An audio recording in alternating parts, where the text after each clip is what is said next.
Les invito a abrir sus Biblias en el Evangelio de Juan y seguimos con nuestro estudio en este Evangelio tan precioso y vamos al capítulo 4. Capítulo 4. En una iglesia donde se predica sistemáticamente la palabra, como estamos haciendo nosotros en los sermones matutinos, vamos versículo por versículo, fragmento por fragmento de la Escritura, y evidentemente toma bastante tiempo completar un libro completo. Pero es un gran ánimo para la iglesia saber de que estudiamos todo el consejo de Dios, que no omitimos partes, no menospreciamos tampoco las enseñanzas temáticas, porque son muy útiles. Como ustedes saben, en los sermones de la tarde estuvimos estudiando temáticamente la iglesia que debemos ser. Pero vamos a empezar ahora a estudiar el libro de Ruth, vamos a ir al Antiguo Testamento en la tarde. Entonces los animo a todos a estar presentes también en el culto vespertino. Recordemos, hermanos, que como discípulos del Señor queremos guardar el domingo para Él, porque es su día. Entonces no debemos ver los servicios de la iglesia como una cuestión opcional, ¿verdad? Algunos dicen, voy en la tarde porque me queda bien en la tarde, en la mañana hago otra cosa, voy en la mañana porque así en la tarde hago otra cosa. No hay mejor lugar donde usted pueda estar el domingo que en la casa de Dios. Y por eso Dios le dio un día que es el día de reposo. Ese es el día para que estemos juntos los hermanos, expuestos a la predicación de su palabra y para que participemos en la adoración a Él. Entonces, si usted es un adorador o se considera un adorador, ¿qué hace cuando no está en la iglesia y todos sus hermanos están adorando? Pensemos, hermanos, es una responsabilidad, pero también es un privilegio. Vamos a leer entonces San Juan capítulo 4, desde el versículo 1 hasta el 42. Cuando pues el Señor entendió que los fariseos habían oído decir, Jesús hace y bautiza más discípulos que Juan, aunque Jesús no bautizaba, sino sus discípulos, salió de Judea y se fue otra vez a Galilea, y le era necesario pasar por Samaria.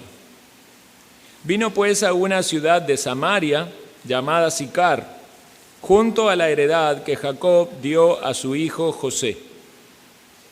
Y estaba allí el pozo de Jacob. Entonces Jesús, cansado del camino, se sentó así junto al pozo.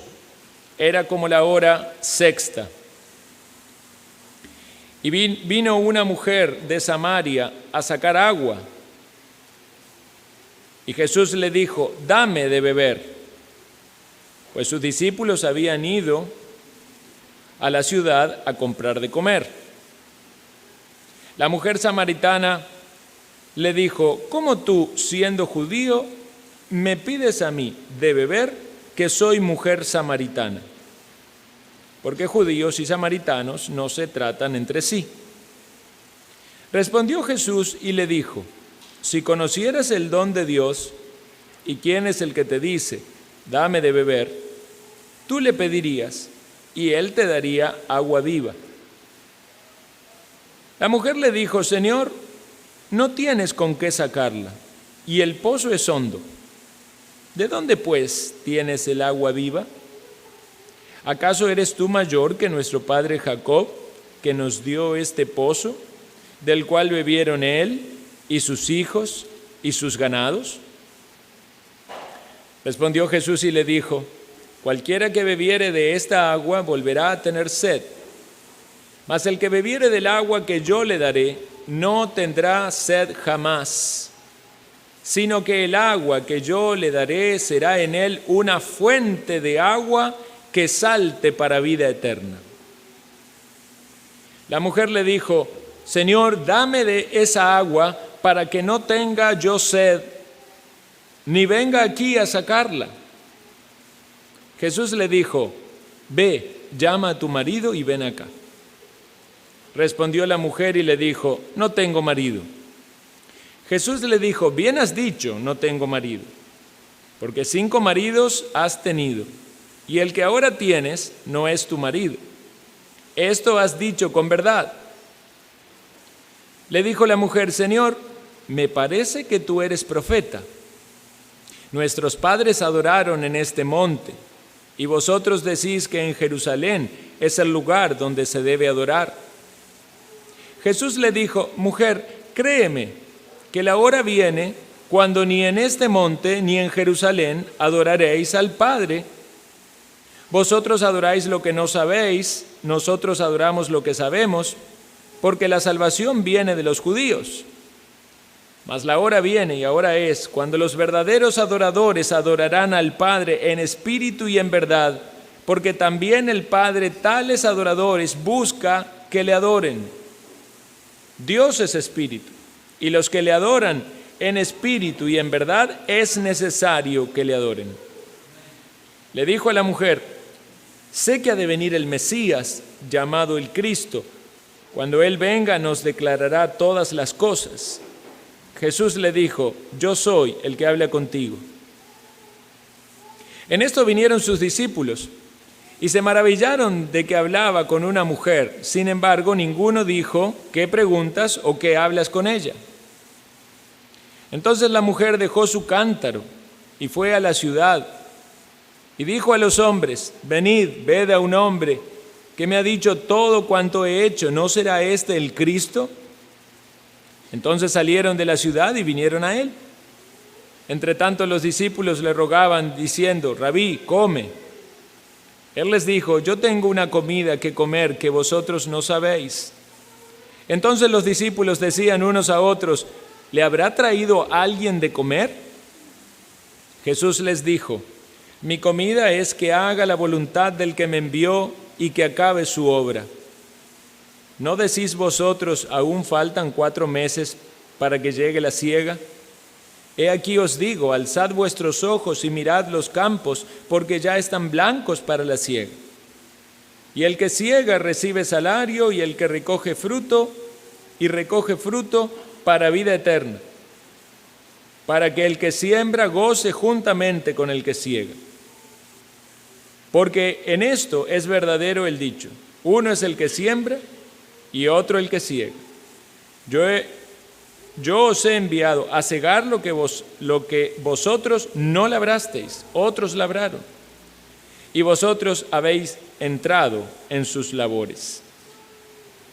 Y muchos de los samaritanos de aquella ciudad creyeron en él por la palabra de la mujer, que daba testimonio diciendo: me dijo todo lo que he hecho. Entonces vinieron los samaritanos a él y le rogaron que se quedase con ellos. Y se quedó allí 2 días, y creyeron muchos más por la palabra de él, y decían a la mujer: ya no creemos solamente por tu dicho, porque nosotros mismos hemos oído y sabemos que verdaderamente este es el Salvador del mundo, el Cristo. Esta es la palabra del Señor, hermanos. Una maravillosa historia que leemos en estos versículos, y al meditar en ella esperamos que el Señor traiga alimento a nuestras almas. Nos dice los versículos iniciales que el Señor Jesús entendió lo que los fariseos habían oído decir.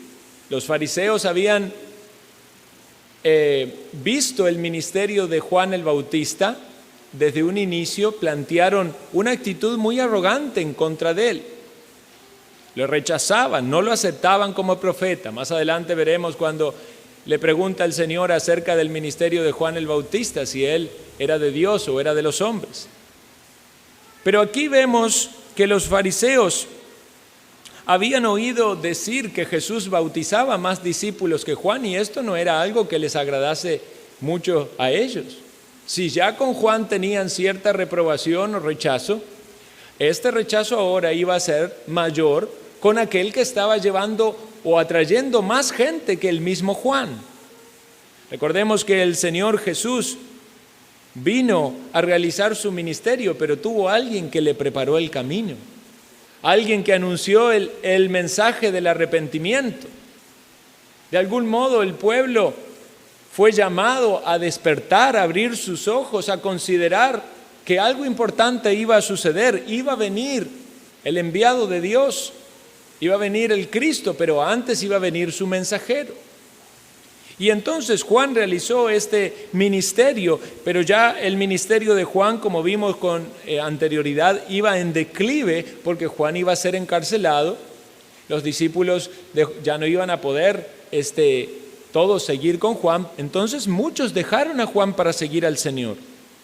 De algún modo entonces esto incomodó o preocupó a los fariseos porque ahora había dos problemas. Bueno, quizás ya Juan no es un problema porque está encarcelado, pero ¿qué pasa con Jesús? Hay más gente que va con él, tiene todavía más popularidad que Juan. Y vemos entonces que dice este texto que el Señor entendió lo que los fariseos habían oído decir. Jesús hace y bautiza más discípulos que Juan. Sin embargo, aquí en la inspiración de la palabra de Dios nos aclara que no era Jesús el que bautizaba, sino que eran sus discípulos. No obstante, el ministerio del Señor Jesucristo estaba llevando o atrayendo más personas que el ministerio de Juan. Y de algún modo esto podía generar una tensión en esta actitud de los fariseos hacia el Señor Jesús. Y es por esta razón que entonces el Señor decide salir de Judea e ir hacia Galilea. El Señor conoce todas las cosas, nada se oculta de su conocimiento. Sin embargo, vemos también cómo en la vida terrenal del Señor muchas veces se utiliza esta lógica. Cuando Él sabe que los problemas por el corazón humano pecaminoso, ¿verdad? La situación puede adelantarse, entonces el Señor se desplaza hacia otro lugar para evitar que ese rechazo de los fariseos vaya más adelantado que lo que tenía que ir. Quiere decir que muchas de nuestros planes, de nuestras evaluaciones en nuestras decisiones, hermanos, tienen que ser pensadas, razonadas, actuadas con prudencia. Uno podría pensar, si Él es el Hijo de Dios y hace todo lo que quiere, entonces ¿por qué Él no se queda ahí y cambia el corazón de los fariseos? Todo está en el plan divino, aún los medios que Dios había determinado. Y aunque si uno dejara la rienda suelta hacia el corazón de esos fariseos, eventualmente podían venir y atacar a Jesús, el Señor actúa anticipando también eso. Esto nos hace pensar muchas veces en nuestras decisiones. Podemos tomar decisiones basadas en la prudencia y en la sabiduría, conociendo que también hay un corazón malo y perverso en el ser humano, y no hay que adelantar los tiempos. El Señor tendrá su tiempo para cada cosa. Cuando fue el momento de que el Señor sea crucificado, el Señor no se fue a Galilea, se quedó en Jerusalén, porque era el tiempo cuando se había cumplido su hora. Pero no era su hora. Había ahora un tiempo para hacer otra tarea, otra función. Y entonces el Señor decide desarrollar su ministerio en Galilea. Allí estaría por un lapso de tiempo, allí sanaría el hijo de un noble. Vamos a ver ese relato en la siguiente sección del capítulo 4. En el capítulo 5 de Juan lo vemos regresando a Jerusalén. También debemos notar que el Señor ya había estado en Galilea. Recuerdan ustedes que en Galilea asistió a una boda, transformó el agua en vino, y en ese momento que leímos esa historia, ese milagro, ese principio de señales, hablamos del poder transformador de Dios. Así como el Señor transformó el agua en vino, el Señor transforma vidas de personas. El Señor transformó la vida de muchos que están aquí. Y el Señor sigue transformando vidas de personas hoy. Y lo que vamos a leer en esta historia, o meditar en esta historia, ya leímos, es cómo el Señor transforma la vida de esta mujer. Sin embargo, vemos que aunque Él iba a Galilea, en el norte, El versículo 4 nos dice, le era necesario pasar por Samaria. Imaginemos la geografía de Israel, tenemos en el centro de Israel, podemos decir, o centro-sur, a Jerusalén, a Judea, Galilea en el norte. Entonces él tenía que ascender, aunque en realidad Jerusalén estaba en la altura, ¿verdad? Por eso siempre se habla de Jerusalén, de subir a Jerusalén. Pero desde nuestra perspectiva de lo que es un mapa, subía hacia Galilea. Uno pudiese pensar de que si era necesario pasar por Samaria es porque Samaria estaba en el centro. Y ese era el único camino por el cual pudiese ir. Sin embargo, cuando uno lee de los estudios sobre la palabra de Dios, encontramos de que había 3 caminos. Había un camino del lado oriental, es decir, por el lado del Jordán, había un camino del lado de la costa y había un camino que atravesaba Samaria. Y obviamente este camino era el camino más corto. Entonces era frecuente que los judíos viajasen desde Galilea hacia Jerusalén por este camino cuando iban en la presión, en el apuro del tiempo para llegar a Jerusalén a la adoración, pero también había una relación un tanto tensa entre judíos y samaritanos, que databa de mucho tiempo. Recordemos que después de la división del reino de Israel y Judá, el reino del norte, el reino de Israel, fue llevado cautivo a Siria. El reino de Judá permaneció por unos años más, luego fue llevado cautivo a Babilonia. Pero el problema particular que hubo con el reino del norte, cuando fue llevado cautivo, es que en ese lugar se mezcló la religión judía y el entendimiento, en ese entonces, tanto del Pentateuco, que eran los libros de la ley de Moisés, se mezcló con cultura pagana y hubo un sincretismo religioso.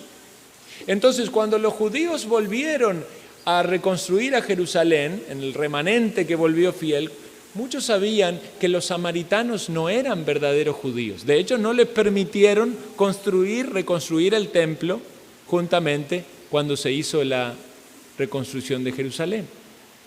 Ellos consideraban que ellos se habían mezclado con gente pagana, habían tergiversado el culto a Dios.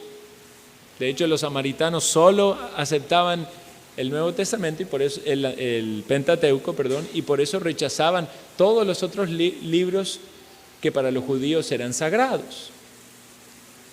Bueno, entonces, esto es un poco un pantallazo histórico para conocer quién vivía allí. Pero esto hacía que muchas veces los judíos evitasen pasar por Samaria, aunque fuese el camino más corto, para evitar este choque o esta hostilidad que había con quienes consideraban impuros. Ellos eran personas que habían mezclado la religión, entonces no querían tener ningún tipo de contacto, sobre todo, especialmente, de parte de los religiosos, de parte de los fariseos.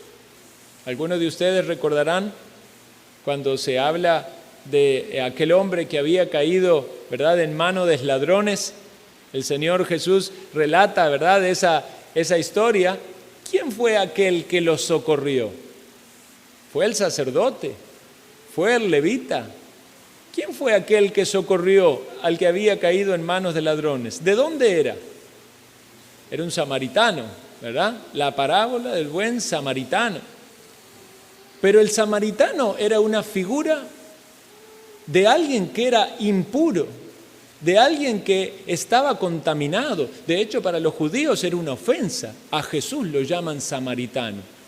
Entonces, esta idea la debemos tener presente cuando vemos este texto, porque el Señor dice que le era necesario pasar por Samaria. ¿Por qué le era necesario pasar por Samaria? No era el único camino. ¿Por qué le era necesario ir por allí si él podía evitar como muchos otros judíos hacían? Bueno, le era necesario pasar por Samaria porque allí había una obra que él tenía que hacer. Hay un destino, él tenía un destino, un plan de llegar a Galilea, pero había algo que tenía que hacer en el camino. Y esto también es una aplicación para nosotros, hermanos. Podemos tener un plan, una meta, un lugar donde queremos llegar, pero hay algo importante que debemos hacer en el camino y es lo que Dios tiene para nosotros. Usted puede tener planes y metas en la vida, pero no es solo cuestión de llegar. Es qué es lo que usted quiere que haga en el camino. ¿Qué es lo que usted quiere? ¿Qué es lo que Dios quiere que usted haga en el trayecto? Muchas veces concentrados en nuestras metas y en los afanes de la vida, tenemos un objetivo. Y parece ser que todo aquello que se mezcla en el medio del camino, ¿verdad?, es algo que debe ser removido, quitado, un estorbo, una distracción. Jesús no eligió ese camino porque iba apurado. Porque el texto nos dice más adelante que se quedó allí 2 días. No eligió el camino más corto porque llegaba antes. Eligió el camino más corto porque en el camino había cosas que tenía que hacer para Dios. ¿Saben lo que Jesús estaba pensando? Jesús estaba pensando que había necesidades que allí Él podía suplir. ¿Qué cosas considera usted necesidades en su vida? Hay una clasificación que hacen los estudiosos de economía de las necesidades. Seguramente usted la recordará, en el colegio creo que nos enseñaban esas cosas. Se hablan de las necesidades primarias o incluso fisiológicas, las necesidades del cuerpo, ¿verdad? Comer, dormir, abrigarse.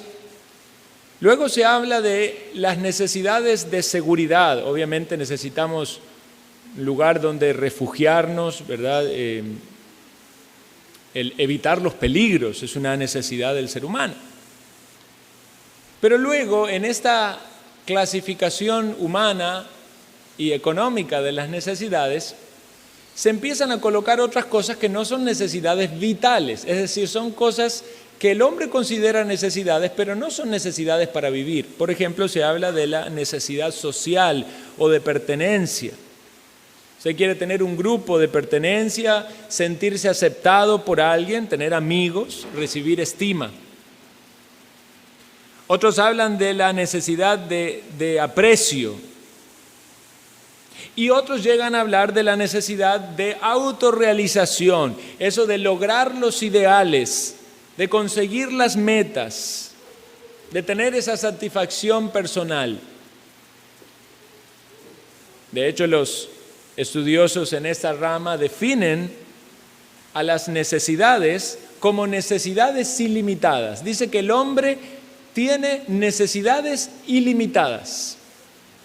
Por tanto, la economía se encarga de proveer todos los medios o bienes necesarios para satisfacerlas. Hermanos, debemos considerar que el único que conoce verdaderamente qué es lo que necesitamos es el Señor.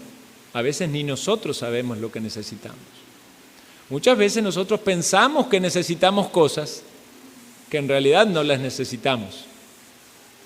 Pero si hay necesidades reales, sean necesidades físicas o sean necesidades anímicas o emocionales o necesidades espirituales, debemos saber que el único que las conoce completamente y que puede suplirla es el Señor. Por eso es interesante considerar este texto que dice que para el Señor era necesario pasar por Samaria. El Señor tenía la necesidad de suplir una necesidad. Porque lo que vemos en este texto es que el Señor se encuentra con una mujer necesitada. Una mujer que ni sabía lo que necesitaba, pero una mujer a la cual el Señor le muestra su necesidad y suple su necesidad. Y esto puede traer gran enseñanza para nosotros, que el Señor conoce tu necesidad, quiere que la veas con claridad y quiere suplir para tu necesidad. Por eso te trae hoy aquí, por eso te da su palabra. ¿Quién más sino el Señor puede conocer tu corazón? ¿Quién más sino el Señor puede proveerte la salvación. Veamos lo que dice aquí el texto. Y le era necesario pasar por Samaria. En el capítulo 4, también versículo 34, Jesús dice: mi comida es que haga la voluntad del que me envió y que acabe su obra. Para el Señor, hacer la obra de Dios era una necesidad primaria, era su comida. En ese momento ya los discípulos le habían traído de comer y le dicen: Rabí, come. Y el Señor está pensando en esta persona a la que le había hablado. Y dice: mi comida, mi necesidad principal es hacer la obra que Dios me ha mandado hacer. Hermanos, hoy hablábamos del evangelismo y justamente nos toca este texto. ¿Consideramos nosotros la necesidad de hacer la obra que Dios nos manda hacer como una necesidad en nuestra vida?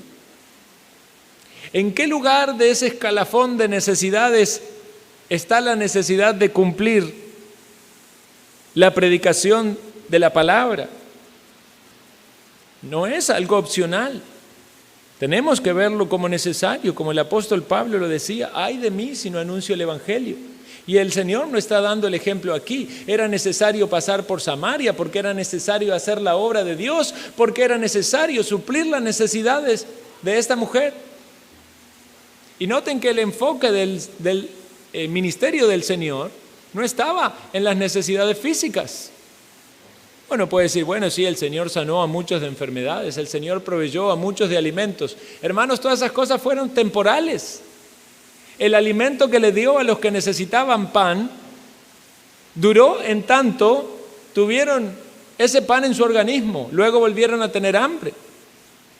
Pero cuando el Señor suple para las necesidades espirituales, está proveyendo algo que es para la eternidad. Y quiera Dios ayudarnos a nosotros a poder ver esas necesidades y a poder predicar, porque el Señor las puede suplir. Y si hay necesitados entre nosotros que puedan tener la provisión, que no languidezcan, que podamos ser instrumentos en sus manos para guiarlos a Cristo. Dice el versículo 5, que era la ciudad de Samaria llamada Sicar, junto a la heredad de Jacob, que Jacob dio a su hijo José. Esto tiene implicaciones históricas muy importantes. Por allí iba el Señor Jesús, por esa tierra donde estuvieron antes los patriarcas, cerca del monte Ebal, al noreste de Jericín,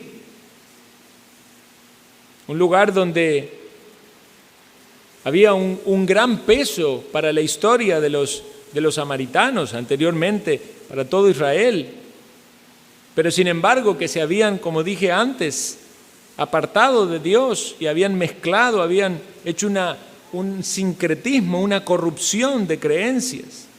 Pero allí estaba el pozo de Jacob. Allí estaba ese lugar donde había sido enterrado José. Y allí había un pozo. Y para esas personas era muy importante la historia. Por eso la mujer habla allí del pozo y habla de Jacob. Y allí Jesús se sienta junto al pozo, dice el texto, cansado del camino. Hermanos, vemos aquí la humanidad de Jesús. Aunque Jesús es Dios, Él no anduvo en su cuerpo humano evitando todas las debilidades que la humanidad tiene. Él tuvo hambre, Él tuvo sed, Él estuvo cansado. Él experimentó esas cosas para que nosotros también sepamos que Él nos comprende en nuestra humanidad. Lo que Él nunca experimentó es el pecado, porque Él es santo, es justo. Y es porque Él es santo y justo que nosotros tenemos perdón de nuestros pecados, porque se requería a alguien santo y justo para pagar el precio de nuestra salvación. Pero allí está Jesús, Dios encarnado, cansado del camino, sentado junto al pozo. Y en esta condición viene una mujer a sacar agua del pozo. Los teólogos se debaten cuál era la hora, porque el cuarto evangelio tiene todo un conflicto con el tema de los horarios. ¿Utilizaba Juan el sistema romano de horarios o utilizaba el sistema hebreo? ¿Verdad? Entonces hay ahí como divergencias. Lo cierto es que llega esta mujer a sacar agua, posiblemente algunos hablan del mediodía o las 6 de la tarde, pero viene de un buen camino, hace un gran esfuerzo para sacar agua. Y hace esta labor, ¿verdad?, de llevar su cántaro y recoger agua y volver de un gran camino a su hogar. Algunos que recuerdan, digamos, de los abuelos, ¿verdad?, o gente que vivía en el campo, en zona muy aislada, y saben que tenían un pozo y tenían que sacar el agua del pozo. Hoy en día estamos acostumbrados en nuestro hogar a abrir el grifo y tenemos agua. Más bien cuando se corta el agua, ¿verdad?, por unas horas estamos sufriendo. Pero esta gente tenía que hacer un gran esfuerzo para sacar agua. El hecho de sacar agua, una gran cantidad de agua, implicaba hacer un gran esfuerzo, porque había que cargar esa agua. No era una tarea fácil. Y aquí vemos entonces que Jesús está en ese lugar y llega esta mujer a sacar agua. Algunos sugieren que esta mujer fue en un momento para evitar que la vieran. Obviamente puede tener que ver con su trasfondo, con su situación actual, pero vemos que no hay ningún impedimento para el Señor para actuar, para hablar. Es Él el que tiene la iniciativa, es Él el que comienza la charla. Es Él el que le dice, mujer, le dice, dame de beber. Y eso fue un poco extraño para esta mujer,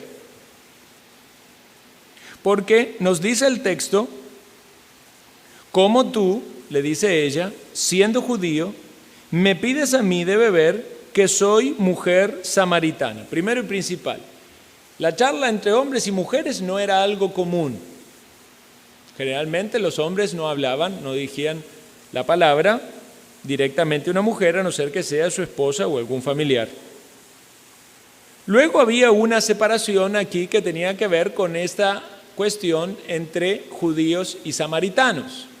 Ahora, nuestro texto dice no se tratan entre sí, y debemos entenderlo esto de la siguiente manera. Había rivalidad, había rechazo, había reprobación de los judíos, sin embargo no era que impedía completamente el trato. ¿Por qué? Porque los judíos que estaban allí, como el Señor Jesús y los discípulos, dice que los discípulos habían ido a comprar. O sea, si no hubiese trato alguno, los samaritanos no le habrían vendido, ni los discípulos hubiesen podido comprar. Entonces, esta idea de que no se tratan entre sí tiene que ver con una cuestión ceremonial. O sea, no era común que un judío le pidiese de beber a alguien y tomase del mismo recipiente, porque eso lo consideraban algo impuro. Recuerdan que los judíos eran muy meticulosos con el lavado de los utensilios, de todos los elementos en los cuales implicaba una contaminación ceremonial. Entonces dice, como tú, siendo judío, me pides a mí que soy mujer samaritana. O sea, soy mujer y samaritana. Hermanos, el Señor en muchas oportunidades habló con mujeres. Si hay una idea, esa idea que hay de un espíritu machista asociado al cristianismo, eso es algo totalmente contrario, porque si hay alguien que levantó en alto el entendimiento del rol y la posición de la mujer, es el Señor Jesucristo. No tan alto al punto tal, ¿verdad?, de que distorsione su diseño, pero vemos que en el ministerio del Señor Jesucristo Él estuvo rodeado de mujeres que le seguían y le servían, y el Señor siempre tuvo mucho respeto y aprecio por ellas. De hecho, sus amigos, entre sus amigos estaban las mujeres. Cuando Él visitó a Lázaro, ¿verdad?, que ya había muerto, estaba María y Marta, y eran mujeres, y son allí descritas como amigos del Señor. Entonces el Señor no tuvo impedimento en tratar con una mujer. Y el Señor no tuvo problema en tratar con alguien que era rechazado por su propia, podemos decir, por su pueblo, por su cultura o por esa religión que había allí. Porque el Señor sabe efectivamente qué es lo que contamina. Luego le va a decir a muchos en sus enseñanzas que no es lo que contamina lo que come, es lo que está dentro del corazón humano. El Señor sabía la condición de esta mujer, sabía sus pecados. Aún así el Señor toma la iniciativa. Hermanos, veamos en eso el amor de Dios por nosotros, que a pesar de que sabe nuestra condición, de que sabe nuestros pecados, de que sabe nuestras debilidades, es el Señor el que nos llama. Es el Señor el que quiere tener trato con nosotros. Y uno pudiese ver esta situación y decir, pero ¿cómo? Qué raro, el Señor aquí necesitado. Evidentemente, en su condición física, Él tenía una necesidad. Pero el Señor no está pensando tanto en su necesidad de agua como está pensando en la necesidad de agua viva de esta mujer. Por eso casi que utiliza la necesidad propia como una manera de entablar la conversación. Dame de beber. Parece raro que el Señor te pida algo. Quizás el Señor te pide algo. Quizás piensas que puedes hacer algo por Dios. Pero lo que hay de fondo de eso, en realidad el Señor no necesita nada de ti. Lo que hay en el fondo es que el Señor quiere suplir tu necesidad. Y tu necesidad es espiritual. ¿Por qué? ¿Cómo tú, siendo judíos, me pides a mí de beber que soy mujer samaritana? Y le responde el Señor, si conocieras el don de Dios y el que te dice, dame de beber, tú le pedirías y Él te daría agua viva. Ay, aquí se dio vuelta el asunto. Si conocieras quién es el que está hablando contigo, si conocieras el don que Dios da, es un don Cristo para nosotros. Es su Hijo dado para nuestra salvación. Es el que nos da la salvación. Si conocieras la gracia de Dios que fluye a través de Cristo y que es Cristo el que te está diciendo, dame de beber, más bien tú te darías cuenta que la que necesita de beber eres tú. Cristo le pidió por agua, esa agua que estaba en el pozo, pero Él le ofrece agua viva. Entonces la mujer, que todavía está pensando de una manera, podemos decir, material, natural, como en cualquier charla, cuando empezamos una charla con alguien, no pensamos de manera figurada, pero el Señor está hablando de algo mucho más profundo. Le dice, Señor, no tienes con qué sacarla, el pozo es hondo, ¿de dónde pues tienes el agua viva? Esta frase, agua viva, no la puede entender como agua con vida, esta es la idea, pero también esto significaba un agua que fluye, un agua que corre, ¿verdad? Entonces, uno puede tomar agua de un pozo o uno puede tomar agua de una corriente, ¿verdad? De una naciente de agua, un agua que fluye. Entonces la mujer está entendiendo esto en este ámbito o en este plano natural o material de las cosas. Y su pregunta es lógica. ¿Cómo vas a hacer para sacar esa agua? Primero, tú me pides a mí, no tienes la necesidad. ¿Cómo es que tú vas a sacar esa agua especial para dármela a mí? Y aquí piensa, de algún modo, ya en un plano un poquito más figurativo, dice, ¿acaso eres tú mayor que nuestro padre Jacob, que nos dio este pozo del cual bebieron él, sus hijos y sus ganados? ¿Acaso eres tú alguien importante, que tienes muchos recursos, tienes quizás alguna fuente de agua cercana aquí que pueda ser mejor? ¿Qué es lo que me estás diciendo? El Señor vuelve una vez más a meterse en el terreno al que Él quiere llegar. Esta conversación va profundizando en grados de discernimiento espiritual. Él quiere presentarle el mensaje de salvación. Y entonces va pasando de cosas que son materiales y concretas a cosas concretas espirituales. El Señor le dice: cualquiera que bebiere de esta agua volverá a tener sed. Esa es el agua física, ese es el H2O. Mas el que bebiere del agua que yo le daré, no tendrá sed jamás, sino que el agua que yo le daré será en él una fuente de agua que salte para vida eterna. Esa agua espiritual aquí está presentada casi que como con un manto de misterio. ¿Cuál es esa agua? ¿Dónde está esa agua?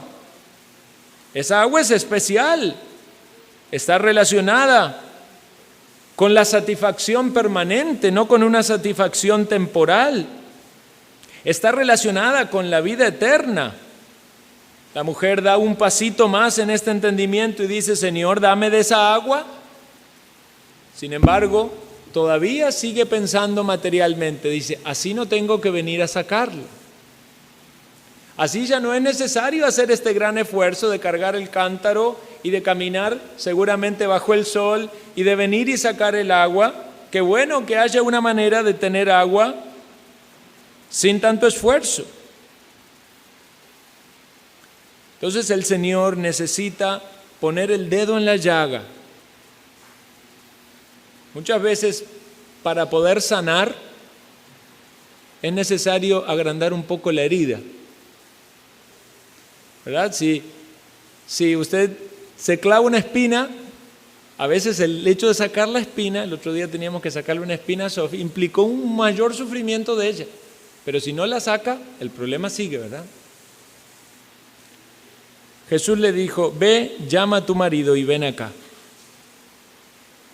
Ve, llama a tu marido y ven acá. La mujer le dijo: no tengo marido. Jesús le dijo: bien has dicho, no tengo marido, porque 5 maridos has tenido y el que ahora tienes no es tu marido. Esto has dicho con verdad. Entonces el Señor mete el dedo en la llaga. El Señor sabe cuál es el problema de ella, sabe cuál es su debilidad, sabe cuál es su pecado. El Señor no minimiza eso para no hacerla sentir mal. El Señor quiere que ella llegue a la comprensión de su pecaminosidad para que luego pueda valorar el regalo de la salvación que Él le ofrece. ¿Qué había pasado con esta mujer? Había andado de relación en relación y, según lo que nos dice el texto, había estado casada 5 veces y ahora estaba en una unión conyugal. Por eso, cuando le pregunta sobre el marido, quizás como una manera de sacarse el problema, ella dice: no tengo marido. Listo, acá se solucionó el problema, no tengo marido. Pero el Señor conoce el corazón. El Señor conoce el pecado. Nada le es oculto a Él.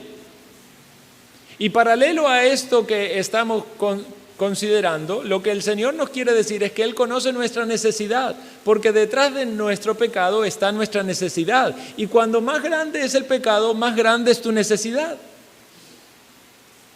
Entonces la solución no viene por mirar hacia otro lado, ocultarla. La solución viene por considerar cuán serio es nuestro pecado, para ver cuán grande es su gracia. Ahora estaba juntada. Seguramente eso era no solo algo que la avergonzaba, sino también algo que la exponía aún en la propia sociedad donde ella estaba. Pero ahora está hablando con este hombre que para ella era un hebreo. No la está rechazando por ser mujer, no la rechaza por ser samaritana. Le ofrece del agua viva y ahora se mete en este terreno difícil de marcarle su pecado. Entonces estos elementos ya llevan a la mujer a comprender de que el Señor está hablando de cosas espirituales. me parece que eres profeta. Los profetas hablaban cosas espirituales, anunciaban un mensaje de Dios.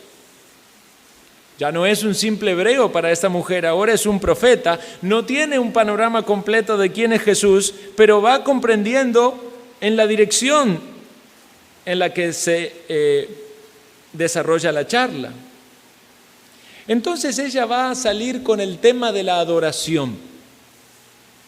Este tema de la adoración, en el cual muchas personas que dicen ser religiosas o tienen algún interés de agradar a Dios, quizás hoy en día no lo expresen con esa palabra, adoración, pero las personas quieren de algún modo adorar a Dios, rendirle culto o por lo menos recibir de Dios algo en algo que sea religioso, de acuerdo a su entendimiento, de acuerdo a su doctrina. Cuando usted se pone a hablar con alguien del Evangelio en la calle, no va a pasar mucho tiempo que la persona le dice, ¿y usted de qué religión es? Y quizás usted está diciendo, yo no quiero tocar ese tema porque no quiero hablar de la religión. Pero en algún momento le van a decir, ¿y usted de qué religión es? Ah, porque mi religión... Y entonces empieza ese comparativo. Es que ustedes no hacen esto y nosotros no hacemos lo otro, ¿verdad? Y ustedes sí no adoran imágenes y nosotros... Nuestros padres adoraron en este monte y vosotros decís que es Jerusalén el lugar donde se debe adorar. Ahí está la división, hebreos y samaritanos, que databa de años. Mujer, créeme, no se trata del lugar, se trata de tener un corazón que efectivamente adora a Dios porque lo adora en espíritu y en verdad. Usted vaya a la iglesia que vaya, si no hay una transformación en su corazón, usted no adora al verdadero Dios. ¿Usted está adorando a un Dios falso? ¿O se está adorando a usted mismo? ¿O está creyendo que adora al Dios verdadero? Pero si no ha sido transformado desde lo profundo de su corazón, no adora a Dios porque Dios busca adoradores que le adoren en espíritu y en verdad. De modo que la adoración verdadera parte de un cambio en el interior. ¿Ha nacido usted espiritualmente? ¿Tiene vida espiritual? Cuando una persona tiene vida espiritual, hay dos cosas que inevitablemente vienen asociadas. Primero, el arrepentimiento de sus pecados. Segundo, es la fe en Jesucristo. Aquel que dice adorar a Dios, si efectivamente le adora a Dios, se arrepintió de sus pecados y confiesa fe en Jesucristo. Muchas personas piensan que pueden adorar a Dios. No es arrodillarse lo que va a hacer adorar a Dios. Si usted está cargado de sus delitos y pecados, aunque usted se arrodille, aunque usted camine hasta Cartago, no está adorando a Dios. Necesita un corazón limpio. Y solamente puede ser limpio en la sangre del Cordero. Le dice la mujer, sé que ha de venir el Mesías llamado el Cristo. Cuando Él venga nos declarará todas las cosas. Hoy, vean esto, hermanos. Quizás con la persona que el Señor fue más claro en todo su ministerio acerca de su deidad, fue con esta mujer. Yo soy, le dijo. Y cuando el Señor quiere salvarte en su trato personal contigo, te va a dejar en claro que Él es el Salvador y que es un Salvador personal. Te dice a ti, yo soy. Y cuando buscas respuestas o buscas soluciones o buscas cómo, Él dice, yo soy. Y no hay otro mediador entre Dios y los hombres, solo Jesucristo, hombres. Es Él el único que te puede salvar. Él es el que declara todas las cosas. Él es el que te marca tu pecado. Él es el que te dice tu necesidad. Y Él es el que te suple tu necesidad. Esta mujer había pasado su vida queriendo satisfacer las necesidades de su corazón. Había querido satisfacerla por medio de las relaciones de todos estos hombres que había tenido. Y ya viendo que la formalidad no era suficiente, entonces ya lo último, ni siquiera casada, ¿verdad? Pero eso no podía suplir su necesidad. Solamente Jesús puede suplir su necesidad. Queridos hermanos y queridos amigos, la pregunta que tenemos de reflexión en esta mañana a la luz de esta historia: ¿cuál es tu sed? ¿Con qué intentas saciar tu sed en este mundo? Porque muchos andan en este mundo sedientos. Para algunos esa sed se sacia con vicios. Algunos necesitarán del alcohol, de las drogas. Para otros con la inmoralidad. Para otros con los bienes de este mundo, con el materialismo. Algunos quieren saciar esas necesidades con el afecto. Todo depende de los amigos, de cuánto lo quieren, cuánto lo estiman. Para alguien será las relaciones, por eso forman una pareja y no les satisface, después forman otra y siguen ahí buscando. Para otros será el dinero, para otros serán hasta cosas que podemos pensar buenas. Ay, que cuando tenga la familia voy a ser feliz, que cuando tenga los hijos voy a ser feliz, que cuando tenga los nietos voy a ser feliz. Y siguen buscando en cosas terrenales. ¿Sabes cuál es tu necesidad? Tu necesidad es Cristo. Cristo es el único que puede suplir todo lo que necesita nuestra alma. Y es cierto que hay muchas cosas buenas en este mundo que podemos tener, que no son malas, que no es malo anhelarlas o desearlas.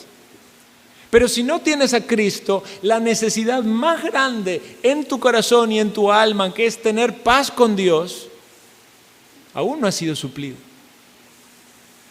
Ha lavado el Señor todos tus pecados. Puedes confiar de que tienes paz con Él. Que si mueres hoy vas al cielo porque ya el Señor cargó tu deuda y la pagó y tienes paz y tienes entrada al reino de los cielos. ¿Cuál es tu necesidad? Necesitamos del agua viva. Más adelante el Señor va a hablar del pan de vida.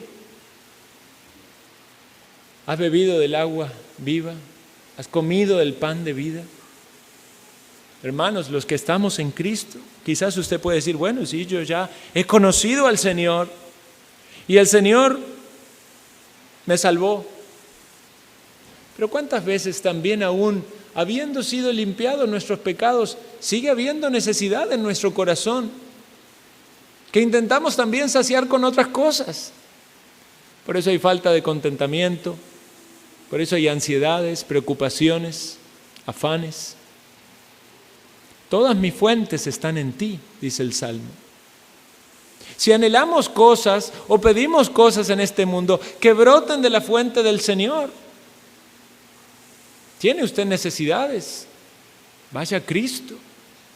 Pedid y se os dará, llamad y se os abrirá, buscad y hallaréis.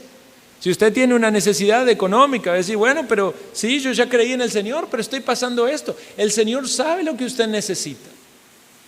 Por eso le invita a usted a buscarle en dependencia y en oración.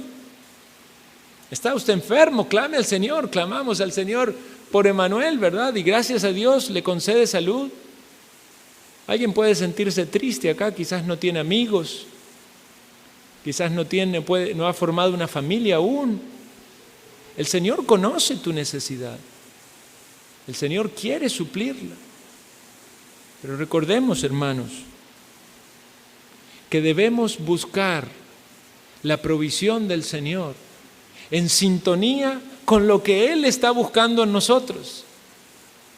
Y Él está buscando verdaderos adoradores que le adoren al Padre en espíritu y en verdad. Porque si usted tiene a Dios y adora a Dios y confía en Dios y descansa en Dios, usted puede decir con el salmista: fuera de ti nada deseo en la tierra. Quiere el Señor llenar nuestro corazón de contentamiento en Él. Y cuando empecemos a ser tentados por la sed de este mundo, querer saciar nuestro corazón con cosas de este mundo, vayamos a la fuente de agua y de vida para saciarnos en Él. ¿Te has saciado de Cristo hoy? Si eres tentado, ve a la fuente. Y en nuestro interior correrán ríos de agua viva, una alusión a la obra del Espíritu de Dios. Hermanos, no terminamos de estudiar este capítulo, seguiremos estudiando, pero que esta historia nos ayude a nosotros a pensar en nuestra necesidad y cómo el Señor quiere suplirla. Oremos.